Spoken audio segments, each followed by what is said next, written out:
Hello, my name is Waylon Lewis, and every week we'll bring you a new podcast with Elephant Journal.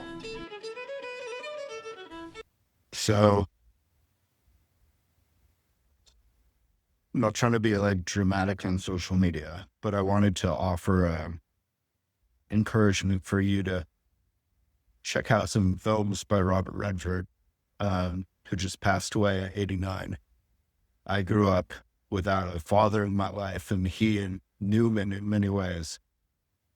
Maybe Shermafune were father figures in my life, people who went against kind of the mainstream and yet still had a wonderful, hopeful effect in a world so full of suffering in that mainstream and through it. I don't know why I'm so sad. I guess he's always been an idol of mine.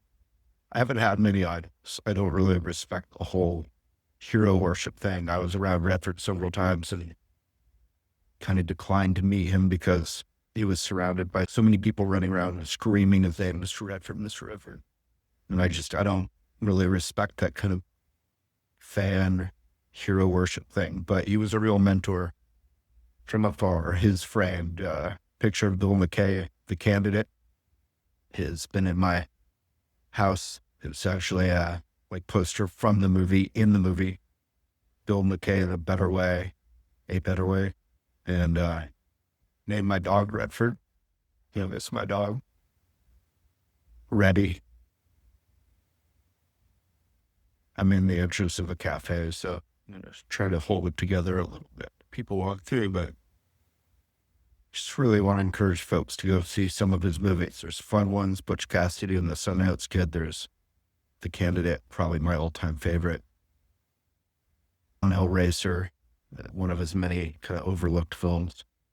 All the President's Men is a masterpiece and timely.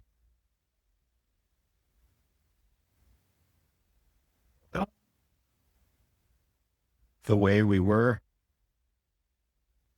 was probably my grandma Carol's favorite film. As a Jewish lady, she really identified. And it's a wonderful romantic film. The Natural is a baseball lover. Isn't profound, but it's wonderful. He directed some amazing films. River Runs Through It is probably one of my favorites. And I guess it just hits hard right now because we're in a world so full of cynicism and greed and hate. And he represented someone who really went his own way and tried to protect our beautiful nature and foster independent cinema through Sundance, which I attended, did a bunch of videos at. You can look him up still. And he really fought against the commercialization of Sundance, and Sundance now coming to Boulder, where I live, grew up. Maybe I don't live there anymore. And it kind of rescued Hollywood and, in many ways, entertainment from not fostering independent, caring voices, documentary voices, film voices, and voices of color, women, and et cetera, who were represented in the mainstream Hollywood machine. And I'm sure I'm forgetting some of my favorite films. The Sting, delightful. 3 Days of the Condor is probably weirdly one of my favorite films ever, even though it's not profound particularly, although the end kind of is. I don't know, just as a young man without a father, it's just him and his integrity, and him in tweed and corduroy, and not bending to try to be liked by others, but really trying to do good. It just feels like cruel time, and it felt like with Newman's passing, which I wrote about on Elephant, and I'll write about this on Elephant. Frustrated after writing about it because I wish it hadn't happened. Especially right now.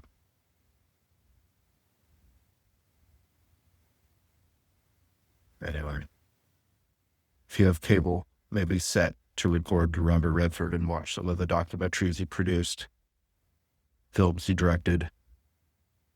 And if you want in comments to say your favorite films or documentaries or anything he was involved with, big love to everyone. But thank you. I want to end by just saying thank you, Bob Redford, for being a wonderful example of a man to so many young men, and how to be a man, and how to be caring and kind and strong and have integrity.